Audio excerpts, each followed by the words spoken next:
Evangelho de Jesus segundo João, capítulo 20. Nós vamos ler alguns textos aqui.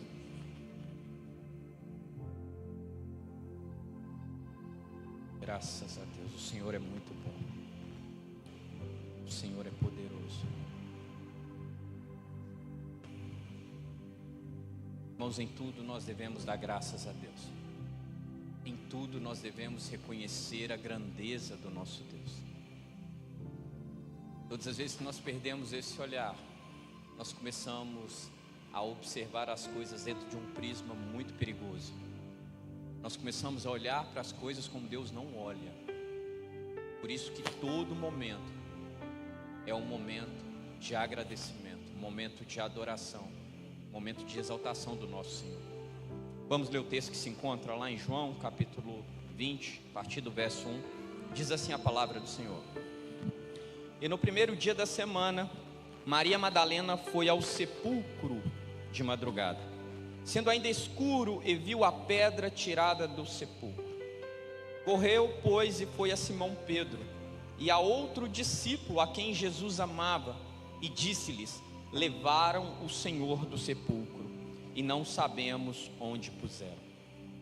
Então Pedro saiu com o outro discípulo e foram ao sepulcro. E os dois corriam juntos, mas o outro discípulo correu mais apressadamente do que Pedro, e chegou primeiro ao sepulcro. E abaixando-se, viu no chão os lençóis, todavia não entrou. Chegou, pois, Simão Pedro, que o seguia, e entrou no sepulcro e viu no chão os lençóis, e que o lenço que tinha estado sobre a sua cabeça não estava com os lençóis, mas enrolado num lugar à parte. Só até aqui, em nome de Jesus. Queridos, hoje os cristãos estão comemorando a festa de Páscoa. Hoje eu acredito que talvez você tenha preparado um alimento especial, para passar com seus filhos. Talvez você tenha preparado um momento para celebrar esse dia, ou talvez você nem tenha feito isso. Muitas famílias reduzem a Páscoa ao simples chocolate e esquecem do verdadeiro sentido. A verdade, irmãos, é que de todos os fatos que permeiam a vida de um cristão, uma delas tem se destacado muito. Quando nós olhamos para a igreja de hoje, nós percebemos uma confusão. De todos os problemas que o cristão vive, de todos os problemas que ele enfrenta, o que mais tem se destacado na igreja hoje é uma confusão, e uma tremenda confusão. As falas e os comportamentos das pessoas têm refletido uma confusão generalizada na alma delas. E o que nós temos percebido é que essa confusão, ela se dá a respeito da figura de Jesus, a respeito do reino dele e a respeito também da sua identidade. Infelizmente, essa confusão tem chegado ao seio da igreja. As pessoas não sabem mais, não conhecem mais, ou não procuram buscar conhecimento a respeito de Jesus, do seu reino e também da sua identidade. Isso é um problema, porque a partir do momento em que nós vivemos confusos, nós perdemos noção do caminho e da direção que nós devemos seguir. Os valores, eles são trocados, eles são substituídos quando não há uma clareza a respeito do propósito de Deus, a respeito de quem Deus é e a respeito de quem eu sou. Fato é que muitas pessoas ainda não descobriram quem elas são, não sabem quem elas são em Deus, não têm noção e nem a dimensão correta de quem Deus é. Isso é um problema, irmãos, porque essa confusão, ela gera pessoas perdidas, ela gera uma sociedade perdida e consigo também famílias perdidas. Quantos de vocês sentaram com seus filhos no dia de sexta-feira e contou para eles sobre a obra de Jesus na cruz? Quantos de vocês, ao longo dessa semana, falaram acerca das obras de Jesus até o dia da sua crucificação? Quantos à mesa hoje falaram para os seus filhos do real significado da Páscoa? O que ela significa para Deus? E eu, como cristão, como que eu tenho que olhar essas coisas? O que importa para mim? E essa confusão, ela só mostra para mim, irmãos, uma brevidade do retorno do nosso Mestre. O que ela indica para mim é isso, que está muito breve o retorno dele, e que infelizmente nós não estamos preparados para a chegada dele. Quando nós percebemos isso, pelo menos a mim, me causa uma tristeza muito grande, irmãos. O retrato dessa igreja apóstata, e aqui eu não estou falando da Isséia, eu estou falando da igreja que se diz cristã, da igreja que se diz Cristo. E isso significa que de alguma forma nós também estamos inseridos nisso. Essa igreja, ela tem desenhado um Jesus completamente diferente do Jesus da Bíblia.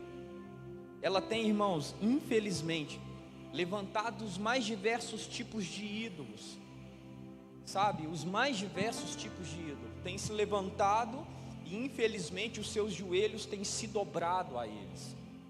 Algumas pessoas levantam Mamon, infelizmente, irmãos, colocam lá o bezerro de ouro reluzente e os joelhos se dobram.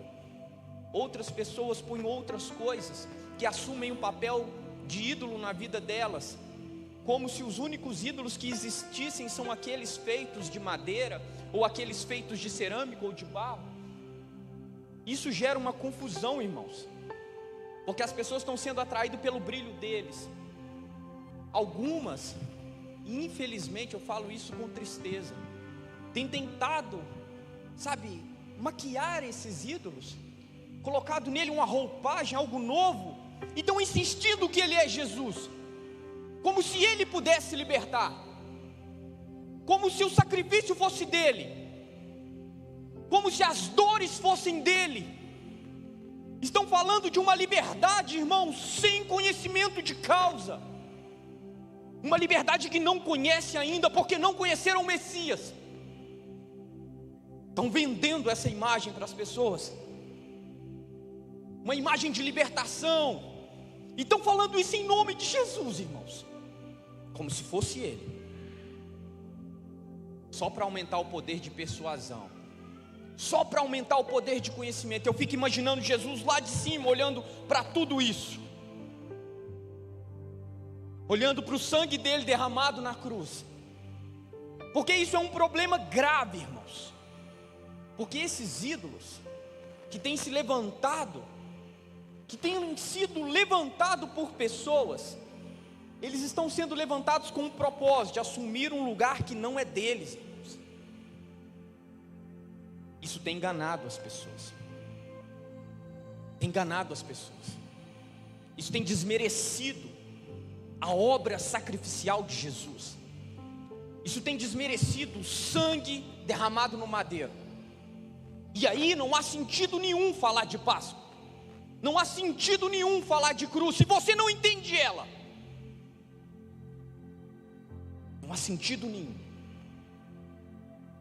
falar de um sacrifício que não seja de Jesus. Estão trocando o sangue dele por benefícios pessoais, irmãos, trocando o sangue dele por coisas que só servem para mim. Estão trocando a dor dele por ostentação. Isso é uma pena, irmãos. Isso é uma pena. Porque esse evangelho,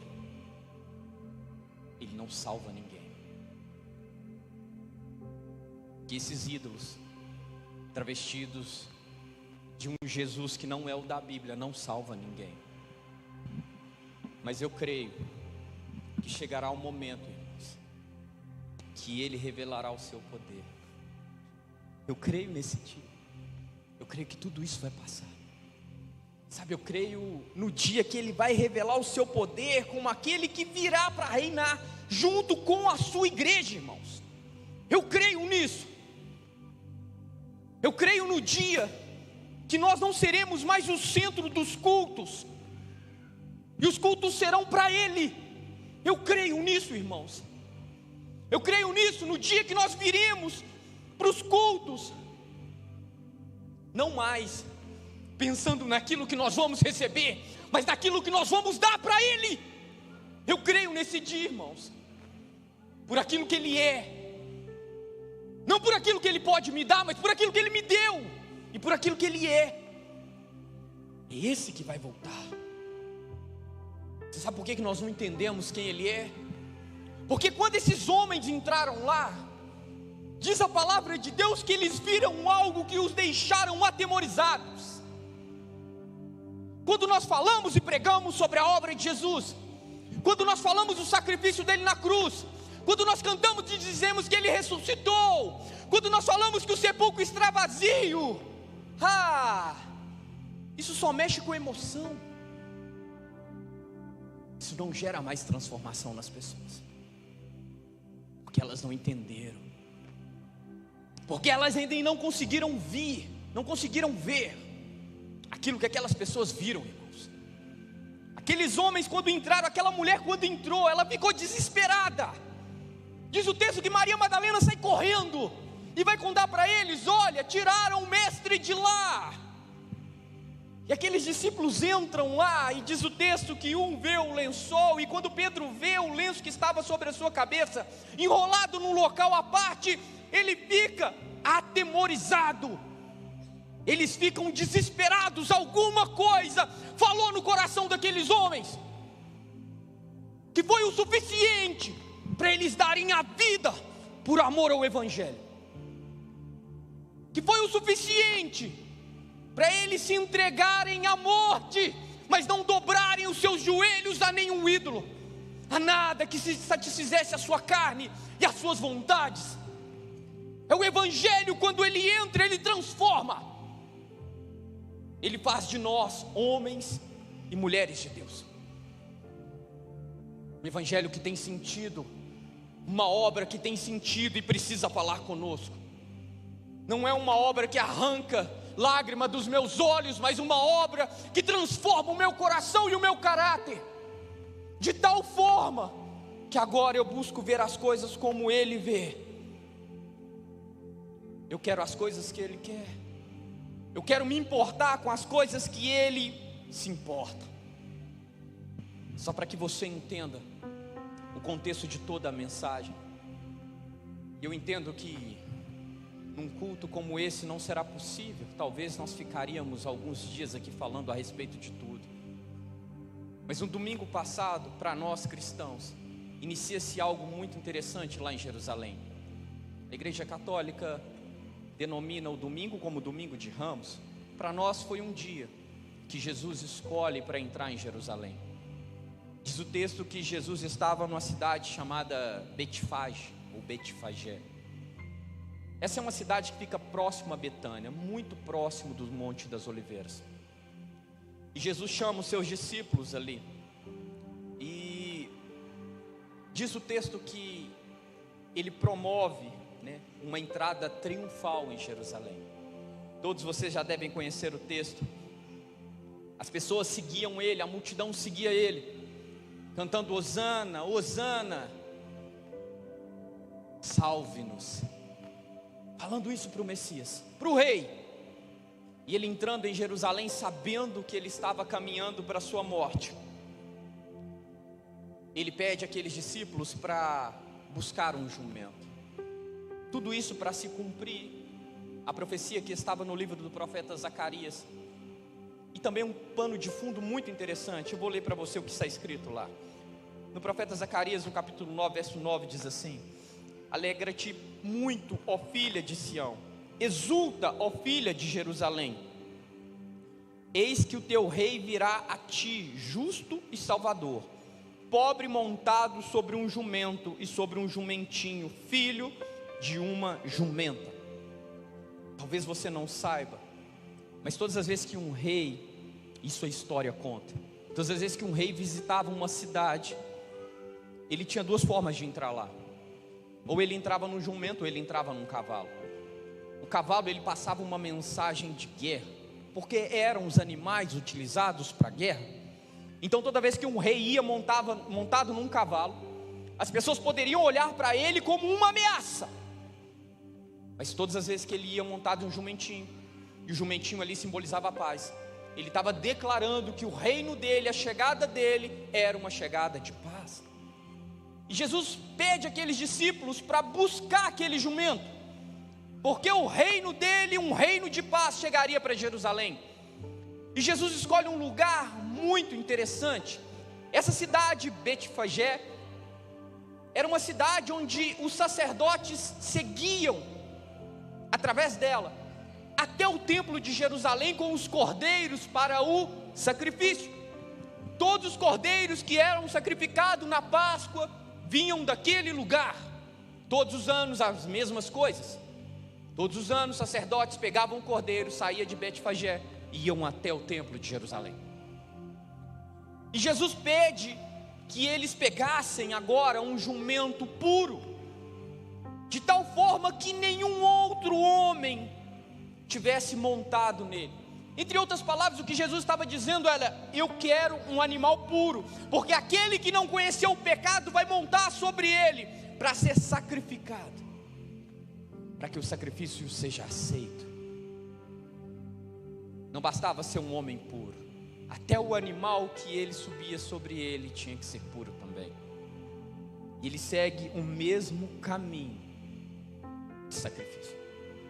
E quando ele chega em Jerusalém, Jerusalém cercada por uma muralha, naquela época havia 12 portões. O primeiro lugar que ele para é em frente à porta das ovelhas. Ele atravessa todo o Monte das Oliveiras, chega até as muralhas, montado no jumentinho. Mas ele não entra pela porta das ovelhas. Ele busca uma segunda porta, que é a porta dourada, para entrar por ela, também para se cumprir uma outra profecia que está lá no livro de Ezequiel. Ele entra por ela, porque o profeta, ele foi tomado e inspirado por Deus para dizer que o príncipe entraria por aquela porta e sentaria sobre ela. Então Jesus, para cumprir essa promessa, para cumprir essa palavra, ele entra por aquele lugar. Até porque por aquele lugar era o lugar mais rápido para se chegar no lugar do sacrifício no templo. Ele tinha acesso direto. E vai Jesus para lá, só para uma curiosidade. Se um dia você procurar informações a respeito dessa porta, você vai ver que ela foi fechada em 1540. E construíram um túmulo lá, na verdade um cemitério lá, em frente a essa porta que está fechada, a porta dourada, que é a porta do Messias, também conhecida como a porta da misericórdia, é cheio de túmulos. Essas pessoas entendem, sabem, porque isso foi dito lá no Antigo Testamento, de que o sumo sacerdote não podia se contaminar com os mortos. E todo mundo sabendo que é por lá que o Messias vai entrar, e é exatamente por lá, constrói então um cemitério, em frente à porta. Agora eu quero ver o Messias passar. Ele não pode se contaminar. Mas eles conheciam somente uma profecia. A outra eles esqueceram. Aquela que diz que no dia que ele vier, ele vai descer sobre o Monte das Oliveiras. E diz a palavra de Deus que aquele vale, aquele lugar vai se rachar ao meio, para que ele entre soberano, como Rei dos Reis e Senhor dos Senhores. Irmãos, de nada vai valer aqueles túmulos, de nada vai valer aquele cemitério, irmãos. A profecia diz que aquele lugar será rachado, fendido ao meio, só para que entre o Rei da Glória. Ele vai passar por lá, irmãos. Aquela porta vai se quebrar, e nós estaremos lá. Aqueles que creem no nome de Jesus, estaremos lá com Ele. E entra Jesus por lá, entra Jesus naquele mesmo lugar. Depois dessa entrada, irmãos, acontece outras coisas ao longo da semana. Lembre-se, é a semana da Páscoa. Jesus, ele encontra um tempo para ter com seus discípulos. Diz a palavra do Senhor que ele acaba ceando com eles. E toda aquela cena que nós já conhecemos discorre na vida daqueles homens, para que ficasse marcado a vontade de Deus para eles e para a sua igreja. Jesus, ele ceia com eles.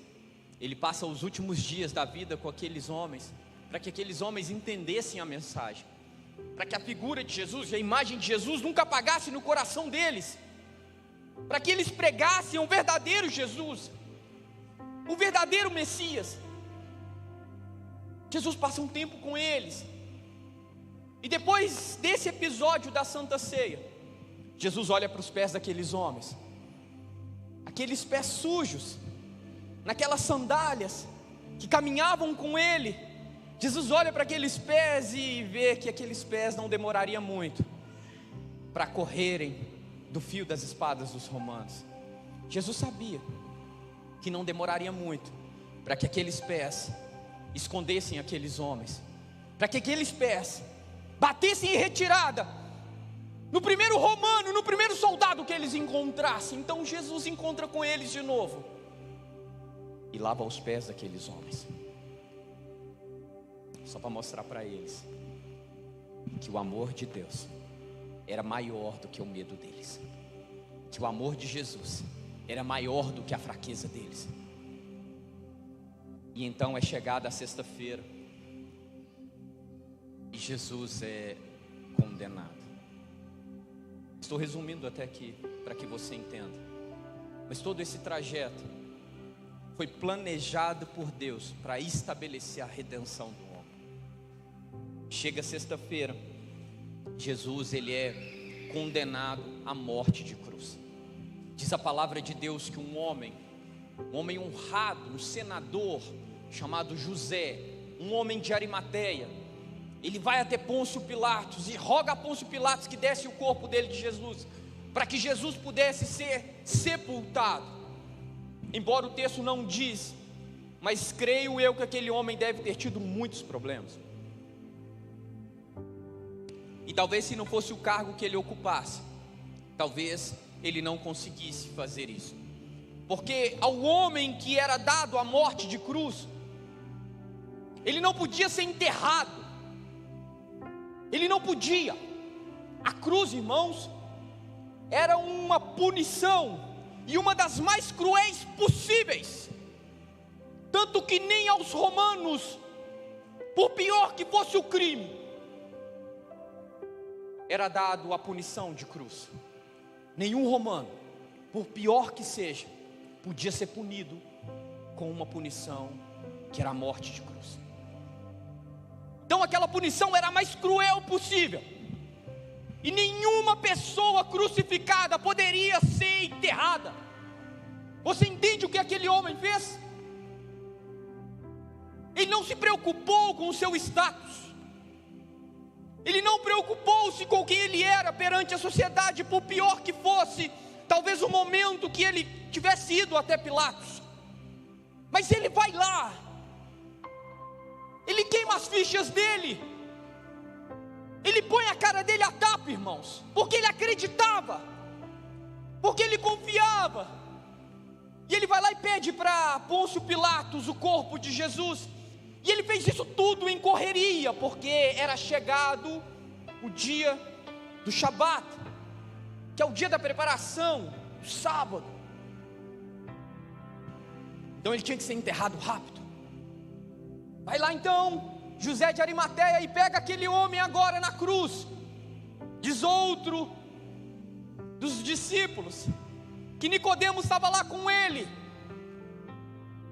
Imagino eu aqueles homens vendo aquela situação e aquela cena, o seu mestre, o Salvador, tendo o pior tipo de punição que alguém podia ter, porque o homem crucificado não tem direitos. Quando ele é levantado na cruz, ele perde os seus direitos. Ele perde todos os seus direitos. José de Arimateia pega o corpo dele e pega o seu próprio túmulo e coloca Jesus lá dentro. Dá para ele um espaço que era dele, um espaço que era dele. Eu não consigo ler esse texto sem me emocionar, irmãos, porque eu estou vendo um homem aqui que colocou tudo a perder por amor a um evangelho, irmãos. Eu vejo um homem aqui que colocou tudo aquilo que importava para ele, por amor a Cristo, só por amor a Cristo. E estava chegando a época da celebração, a celebração da Páscoa.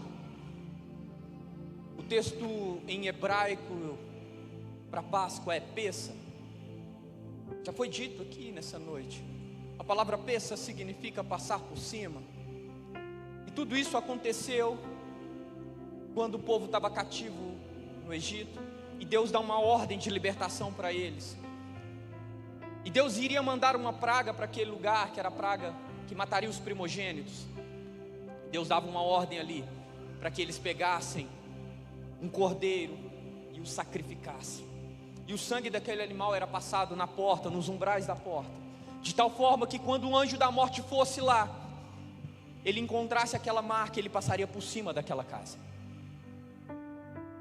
Uma marca de proteção, que todos nós sabemos que hoje nós encontramos no sangue de Jesus.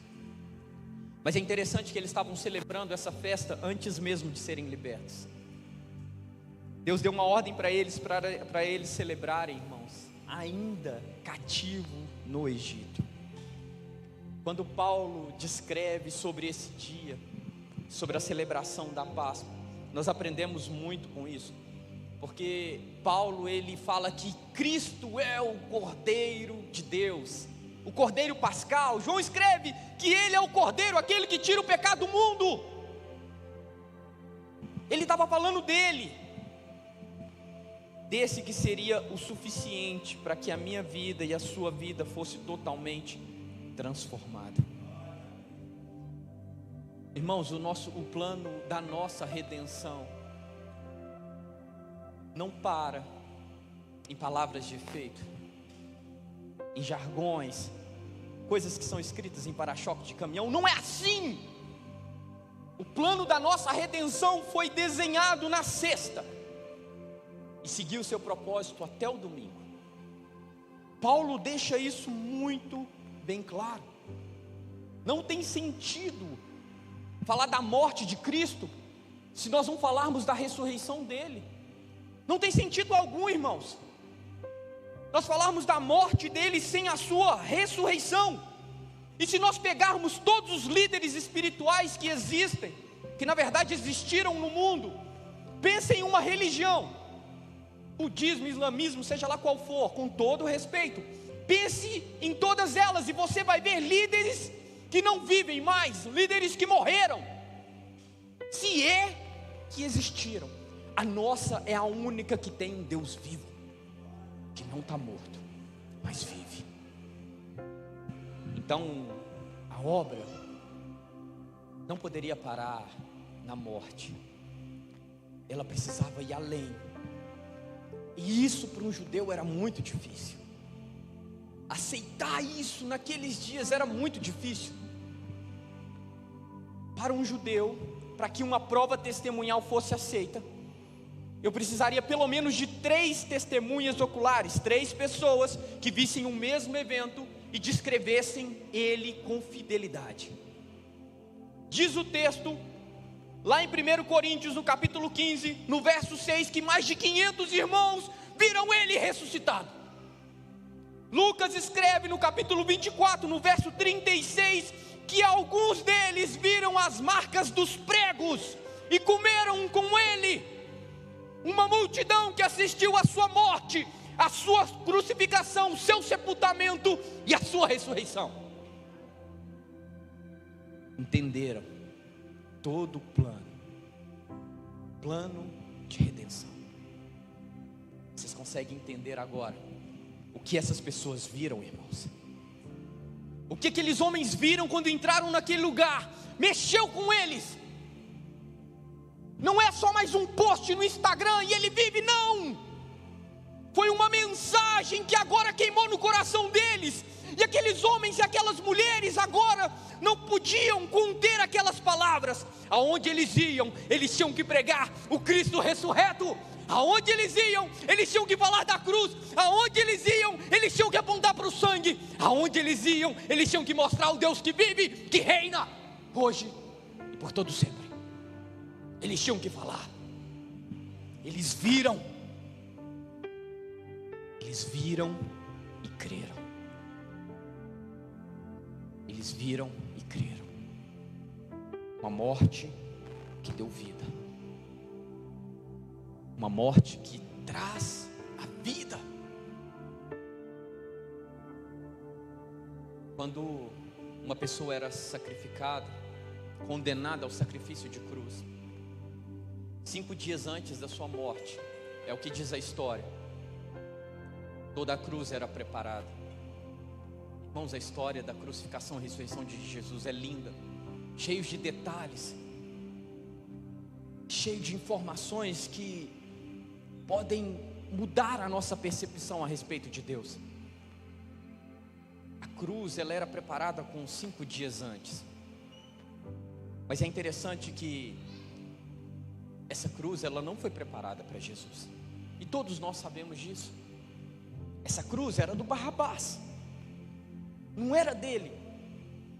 Se nós olharmos para Jesus, irmãos, se Jesus não tivesse entregado a cruz, irmãos, não ia acontecer nada com ele, porque ele não pecou, irmãos. E nós sabemos que o salário do pecado é a morte, então não viria a morte sobre ele. Não havia possibilidade da morte detê-lo, porque a morte, ela era o salário do pecado. Mas nós sabemos que aquele homem não cometeu o pecado. Então ele decide, irmãos, por amor. Você consegue entender o amor agora? O amor que João descreve no seu capítulo 3, no verso 16. Ele se entrega, e o Pai entrega o Filho em sacrifício. Jesus não só morreu, mas ele foi sacrificado, entenda isso. A morte de Jesus foi muito mais do que uma morte considerada costumeira. Ela se tornou em um sacrifício. E quando o sacrifício acontecia, simbolizava que alguém estava dando aquele sacrifício em prol de alguma coisa.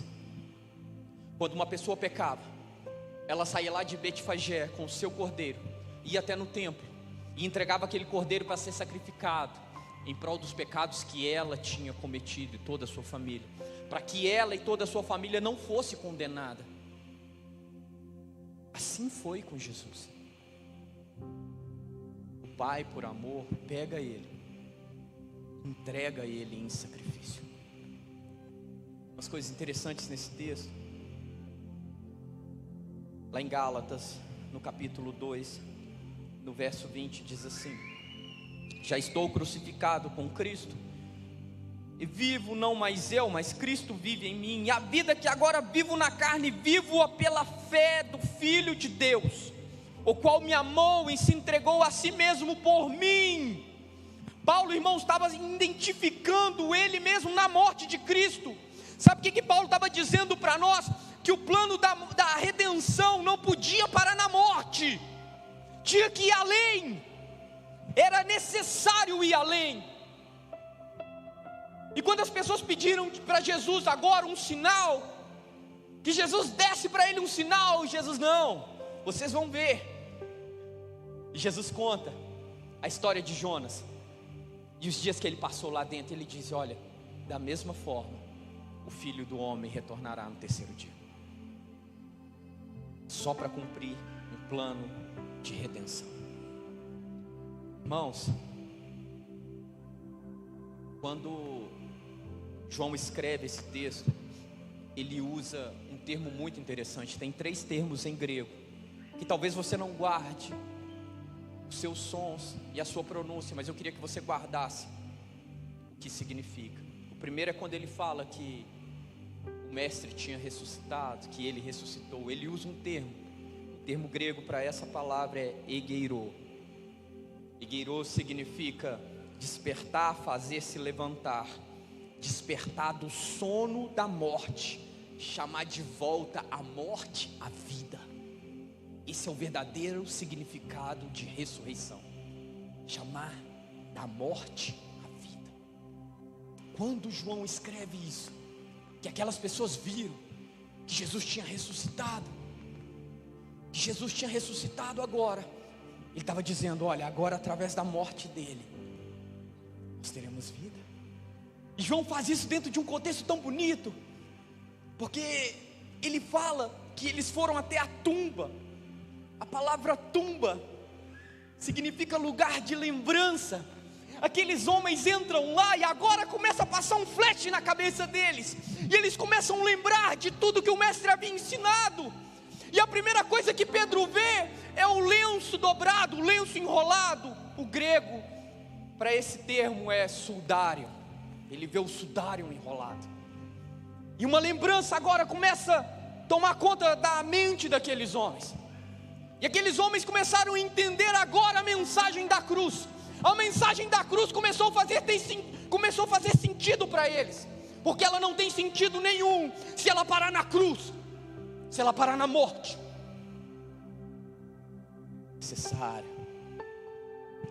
É necessário que ele fosse levantado da morte para a vida. E diz o texto que o sudário estava enrolado, que o lenço estava enrolado. Vocês já me viram falar sobre isso aqui, mas eu preciso contextualizar para que você entenda.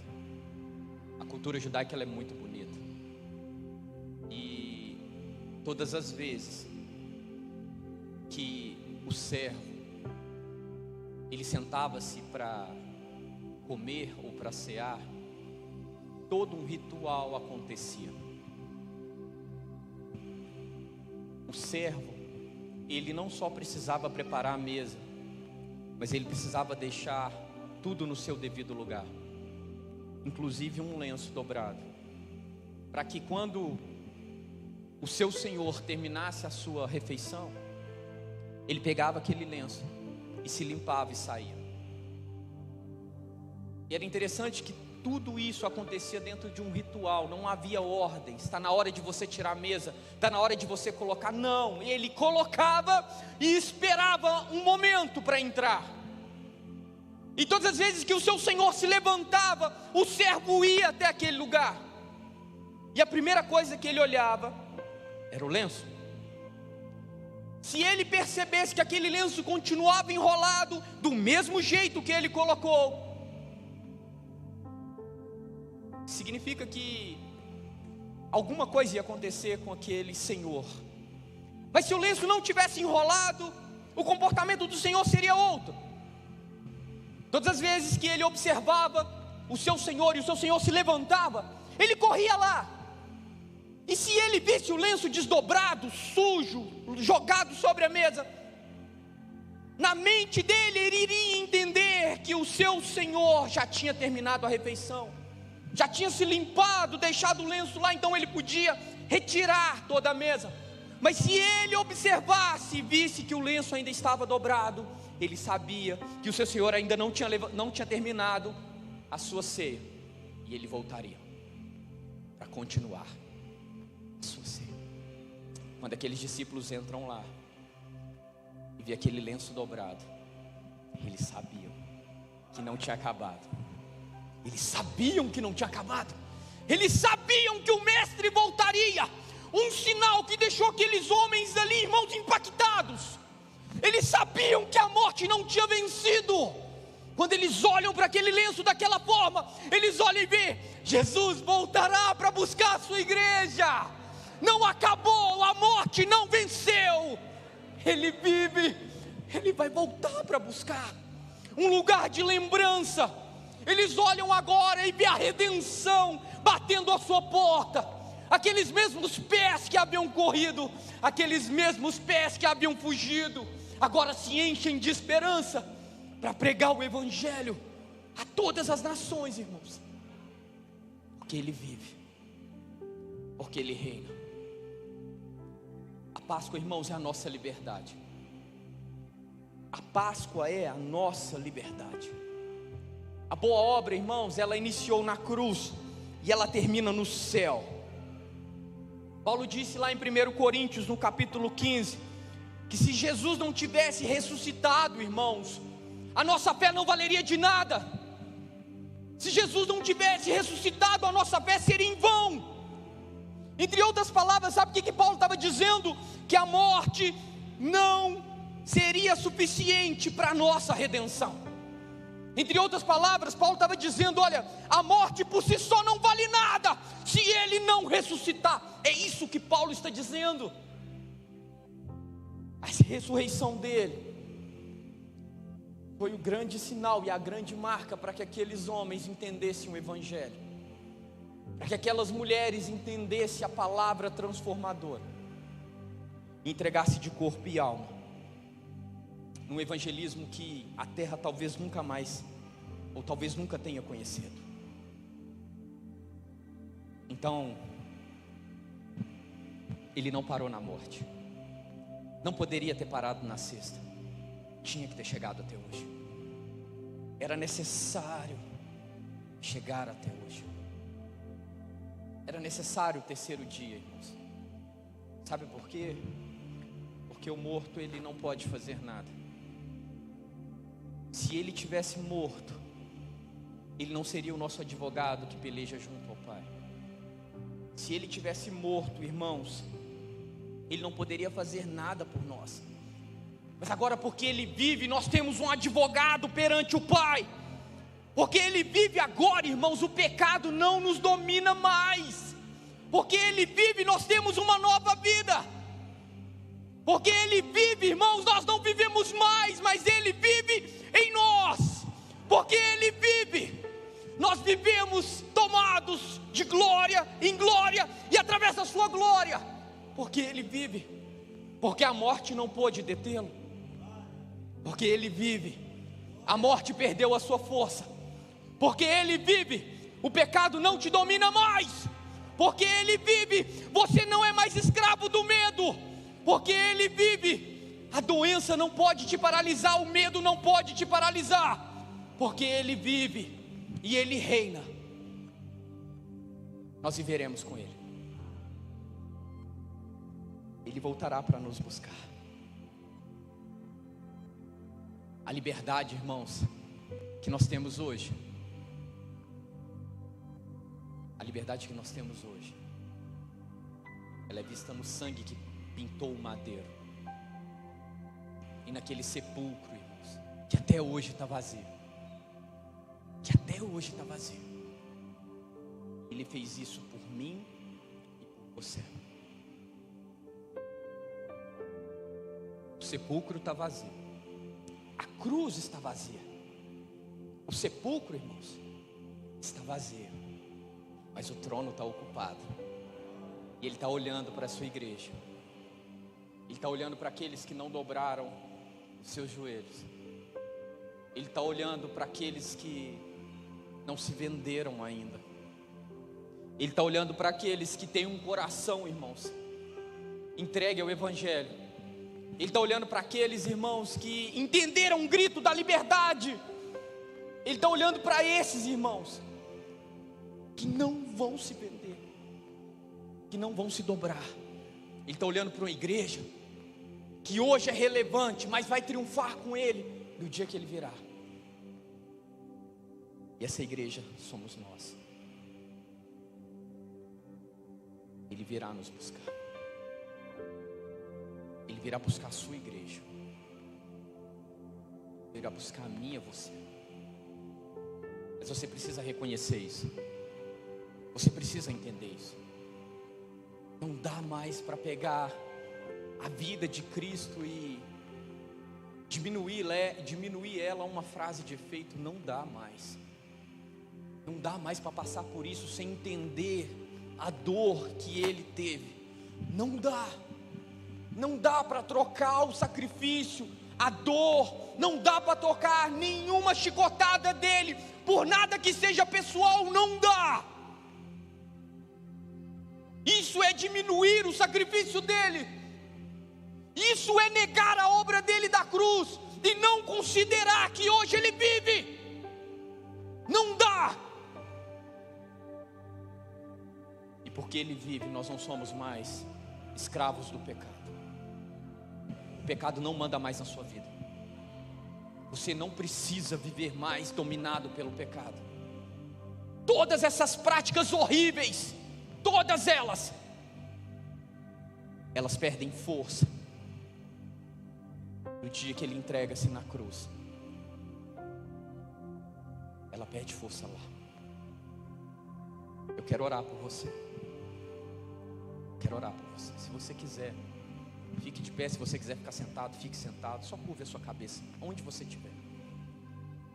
Eu quero orar por você para que Jesus escreva essa palavra no seu coração, para que você seja uma igreja madura de Cristo, para que você não seja mais levado por nenhum vento de doutrina. Eu quero orar por você para que os seus joelhos só dobrem a Cristo. Eu quero orar por você para que você não seja mais escravo do pecado. Eu quero orar por você que até hoje tem resistido o chamado de Jesus e não se entregou a Ele ainda. Eu quero orar por você que tem negligenciado a palavra dEle, o chamado dEle. Eu quero orar por você.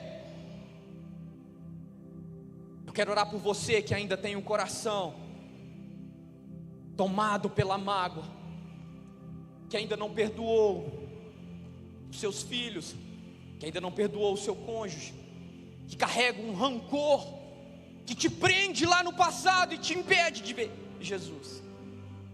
Eu quero orar por você, que não entendeu a mensagem da cruz ainda, que não entendeu o sacrifício dele. Eu quero orar por você. Vamos ver a sua cabeça em nome de Jesus. Pai, meu Deus, como ministro da tua palavra nessa noite, eu levanto, meu Deus, a minha voz para que os céus entendam, para que o mundo espiritual entenda que hoje nós estamos, Jesus, debaixo da tua verdade. O Senhor é a verdade que nos liberta. Meu Deus, e nessa noite nós entendemos e declaramos que o Senhor vive, que o Senhor reina sobre nós. Meu Deus, nessa noite nós rasgamos o nosso coração para dizer, meu Deus, para o reino das trevas, que nós não somos mais escravos do pecado, que o medo não nos domina mais, que o pecado não nos domina mais. Meu Deus, em nome de Jesus Cristo, meu Deus, toma esse coração desse homem, dessa mulher que tem resistido ao seu chamado. Toma, meu Pai, em nome de Jesus, e acende uma chama capaz, meu Deus, de que eles entendam o propósito do Senhor, meu Pai, na cruz, o propósito do Senhor, meu Deus, nesses dias. Pai, em nome de Jesus, faça da tua igreja uma igreja relevante, faça da tua igreja uma igreja importante para esses dias. Pai, arranca os ídolos da tua igreja, arranca os ídolos do meio do teu povo, Senhor. Espírito Santo, o Senhor é aquele que convence do pecado, da justiça e do juízo. Convence-nos, convence-nos daquilo que foi forjado no inferno e daquilo que não vem do Senhor. Convence-nos, Deus, e nos dá coragem. Nos dá coragem, Senhor, porque nós queremos entregar tudo aquilo que não é teu. Nós vivemos só para o Senhor, é só para a glória do Senhor. Pai, em nome de Jesus, eu abençoo, meu Pai, a tua igreja. Meu Deus, eu abençoo aqueles que estão nos assistindo. Eu abençoo, meu Deus, aqueles que ouvirem essa palavra de tal forma que ela entre no coração deles, que ela seja escrita, e que aquele lugar, meu Deus, de lembrança, seja um lugar para a sua igreja. Que todas as vezes que eles pensarem em pecar, que todas as vezes que eles pensarem em transgredir, que eles tenham a lembrança do Cristo ressurreto, daquele que voltará para buscar os seus escolhidos, os seus que acreditaram, os seus que creram, os seus que se entregaram, os seus, a tua igreja. Pai, eu abençoo a tua igreja, eu abençoo a tua igreja no nome de Jesus Cristo. Eu quero te dar a oportunidade, você que talvez ainda não tenha entregue a sua vida a Jesus, se você quiser, eu quero orar por você. Não precisa ter medo, nós não vamos colocar o microfone para que você fale nada, nós só queremos orar por você. Se você quiser, saia do seu lugar. Se o Cristo ressurreto tem sentido para você, se essa verdade, se o poder da ressurreição dele vale alguma coisa para você, você ainda que nunca entregou a sua vida a Jesus, que não fez essa oração, eu quero te convidar a sair do seu lugar. Quero te dar coragem para sair do seu lugar, como essa irmã fez. Nós vamos orar por você, assim como nós vamos orar por ela agora. Essa palavra ela precisa fazer sentido para você. Não pode ser só mais um sermão. Não pode ser só mais uma pregação. Não pode ser só mais um jargão do Cristo ressuscitou. Não, precisa ter sentido para você. Isso precisa mudar a sua vida. Então, se você quiser, sai do seu lugar. Não precisa ter vergonha. Vergonha terão aqueles que virem Cristo voltando, entrando pela porta dourada e não vivendo com Ele na glória.